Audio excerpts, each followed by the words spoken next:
আজকের রেসিপি হলো ধুন্দুলের সবজি বা তুরাই কি সবজি। আশা করি আপনারা এর আগে ধুন্দুলের রেসিপি ট্রাই করেছেন, কিন্তু একবার এই রেসিপিটি ট্রাই করুন। এটি সম্পূর্ণ ভিন্ন আর খেতেও হয় দুর্দান্ত। এতে আমি একটা সিক্রেট মশলা ব্যবহার করেছি, যা ধুন্দুলের সবজির টেস্টকে আরও দ্বিগুণ করে দেবে। বাই দ্য ওয়ে, আমি মৌ, আপনাদের সকলকে আমার চ্যানেলে স্বাগত। খুব সহজে ইজিলি এটা তৈরি হয়ে যায়। এটি তৈরি করার জন্য আমি একটা চপিং বোর্ড নিয়ে নিয়েছি আর একদম কচি টাটকা ধুন্দুল নিয়ে নিয়েছি। এবার প্রথমে আমি ধুন্দুলের খোসাটাকে ভালোভাবে ছাড়িয়ে নেব। আপনি যদি আমার চ্যানেলে নতুন হন তাহলে দয়া করে আমার চ্যানেলটি সাবস্ক্রাইব করে দেবেন ও পাশে থাকা বেল আইকনটি অবশ্যই প্রেস করে দেবেন। দেখুন, আমি খোসাটাকে ভালোভাবে ছাড়িয়ে নিয়েছি। এবার এটাকে আমি কেটে নিয়ে ছোট ছোট টুকরো করে নিচ্ছি। দেখুন, একদম কচি ধুন্দুল, এটাকে আমি একদম ছোট ছোট ডুমো ডুমো করে কেটে নিচ্ছি। এইভাবে আমি সমস্ত ধুন্দুলটাকেই কেটে নেব। এই ধুন্দুলের রেসিপিটা খুব অল্প সময় এবং ইজিলি ঘরে থাকা উপকরণ দিয়ে তৈরি হয়ে যায়। আর এতে যে সিক্রেট মশলাটা ব্যবহার করেছি সেটা যদি এই তরকারিতে দেয়, এর স্বাদ অপূর্ব সুন্দর আসে। ছোট থেকে বড় সকলেই এই ধুন্দুলের তরকারি দিয়ে এক থালা ভাত নিমেষে শেষ করে দেবে। দেখুন, এইভাবে আমি সমস্ত ধুন্দুলটাকে খুব ভালোভাবে কেটে নিয়েছি এবং ধুয়ে পরিষ্কার করে নিয়েছি। গ্যাসে কড়া বসিয়ে দিয়েছি, তাতে আমি দিয়ে দিচ্ছি সর্ষের তেল। তেল গরম হয়ে গেলে এতে আমি দিয়ে দেবো পাঁচফোড়ন দিয়ে পাঁচফোড়নটাকে একটুখানি নেড়ে চেড়ে নেবো। পাঁচফোড়নটা হালকা ভাজা ভাজা হয়ে আসলে, এর থেকে সুন্দর অ্যারোমা আসলে এতে আমি দিয়ে দেবো একদম ছোট ছোট করে চপ করে রাখা পেঁয়াজ কুচি দিয়ে পেঁয়াজ কুচিটাকে আমি ভালোভাবে নেড়ে চেড়ে ভেজে নেবো। পেঁয়াজটাকে আমি 2-3 মিনিট খুব ভালোভাবে নেড়ে চেড়ে ভেজে নেবো।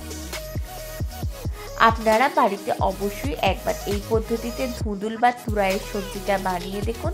এটা খুব সুন্দর খেতে হয়, কম মশলা এবং কম তেলে হয়, দুর্দান্ত স্বাদের হয়। পেঁয়াজটাকে 2-3 মিনিট নেড়ে চেড়ে নিয়ে এতে আমি দিয়ে দেবো টমেটো দিয়ে খুব ভালোভাবে নেড়ে চেড়ে নেবো।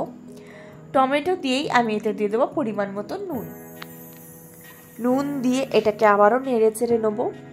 এবার এতে আমি দিয়ে দেবো একদম ছোট ছোট করে কেটে রাখা কাঁচা লঙ্কা দিয়েও এর সাথে ভালোভাবে নেড়ে চেড়ে কষিয়ে নেবো। 2 মিনিট কষিয়ে নিয়েছি। এবার এতে আমি এক এক করে কেটে রাখা ধুন্দুলগুলো দিয়ে দেবো। দেখুন, আমি সমস্ত ধুন্দুলগুলো দিয়ে দিয়েছি। দিয়ে ধুন্দুলটাকে এই মশলার সাথে খুব ভালোভাবে কষিয়ে নেবো। প্রসঙ্গত বলে রাখি, নুনটা আপনারা একদম অল্প পরিমাণেই দেবেন, কারণ ধুন্দুল থেকে ধীরে ধীরে জল ছেড়ে যাবে এবং যা পরিমাণে নিয়েছে তার থেকে কম হয়ে যাবে। এটাকে আমি 1-2 মিনিট এইভাবে নাড়াচাড়া করে নেব। নিয়ে এবার এতে দিয়ে দেবো পরিমাণ মতন হলুদ গুঁড়ো আর দিয়ে দেবো পরিমাণ মতন লঙ্কা গুঁড়ো। আমি এখানে কাশ্মীরি লঙ্কা গুঁড়ো ব্যবহার করেছি। দিয়ে এটাকে খুব ভালোভাবে এর সাথে কষিয়ে নেব। দেখুন, ধুন্দুল থেকে অলরেডি জল বেরোতে শুরু করেছে। এটাকে আমি এইভাবে 2-3 মিনিট খুব ভালোভাবে কষিয়ে নেব। দেখুন, আমি খুব ভালোভাবে নেড়েচেড়ে কষিয়ে নিচ্ছি। প্রসঙ্গত বলে রাখি, এই সময় গ্যাসের ফ্লেমটাকে আমি মিডিয়াম টু হাইতে রাখবো। দেখুন, আমি খুব ভালোভাবে কষিয়ে নিচ্ছি। এবার গ্যাসের ফ্লেমটাকে আমি লো করে এটাকে ঢাকনা চাপা দিয়ে দেবো 2-3 মিনিটের জন্য। 2-3 মিনিট হয়ে গেছে, আমি ঢাকনা সরিয়ে নিচ্ছি। ঢাকনা সরিয়ে নিয়ে এটাকে আমি খুব ভালোভাবে নেড়ে চেড়ে নেবো। দেখুন, ধুন্দুল থেকে খুব ভালোভাবে জল ছেড়ে দিয়েছে।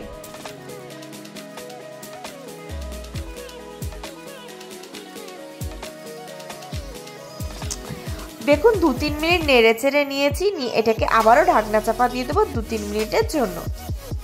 2-3 মিনিট হয়ে গেছে, আমি ঢাকনা সরিয়ে নিচ্ছি। নিয়ে এটাকে নেড়ে চেড়ে দিচ্ছি। এই সময় আমি গ্যাসের ফ্লেম আবার হাই টু মিডিয়াম করে দেবো। দিয়ে এটাকে কন্টিনিউয়াসলি নাড়াতে থাকবো। এটা ধীরে ধীরে ফুটতে ফুটতে দেখবেন পরিমাণে জলটা কমে যাবে এবং ধুন্দুলগুলো সিদ্ধ হয়ে আসবে।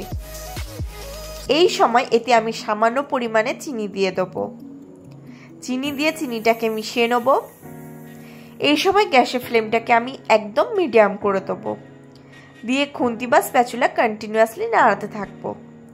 দেখুন ধুঁদুল বা তুরাইটা একদম সিদ্ধ হয়ে গেছে এবং এটা জল ধীরে ধীরে শুকিয়ে যাচ্ছে। এই সময় এতে আমি দিয়ে দেবো 2 চামচ ঘি দিয়ে দিয়েছি। এবার এতে আমি দিয়ে দেবো গরম মশলা। এই গরম মশলা দিলে ধুঁদুলের স্বাদ পুরোপুরি চেঞ্জ হয়ে যাবে, অপূর্ব সুন্দর টেস্ট আসবে। এবার ঘি ও গরম মশলাটাকে এর সাথে খুব ভালোভাবে মিশিয়ে দেবো। 1-2 মিনিট এটার সাথে আমি নেড়ে চেড়ে নেবো। নিয়ে এতে আমি দিয়ে দেবো ধনেপাতা কুচি। ধনেপাতা কুচি দিয়ে ধনেপাতা কুচিটাকেও আমি এর সাথে খুব ভালোভাবে মিশিয়ে নেব। দেখুন আমি খুব ভালোভাবে মিশিয়ে নিচ্ছি। গ্রেভিটা একদমই শুকিয়ে গিয়েছে এবং সমস্ত কিছু একদমই সিদ্ধ হয়ে গেছে। এবার আমি গ্যাসের ফ্লেম অফ করে দেবো এবং পরিবেশন করে দেবো গরম গরম ভাতের সাথে আজকে এই ধুঁদুলের মশালা সবজি। আপনারা অবশ্যই বাড়িতে একবার এই পদ্ধতিতে ধুঁদুলের মশালা সবজিটি ট্রাই করুন। এটির স্বাদ দুর্দান্ত ভালো আসে, ছোট থেকে বড় সকলেই খুব আনন্দ সহকারে খাবে। আশা করি আজকের ভিডিওটি আপনাদের ভালো লেগেছে। যদি ভালো লাগে তাহলে অবশ্যই লাইক করবেন, কমেন্ট করবেন, শেয়ার করবেন আর আমার চ্যানেলটি অতি অবশ্যই সাবস্ক্রাইব করে নেবেন এরকম নিত্য নতুন ভিডিও পাওয়ার জন্য।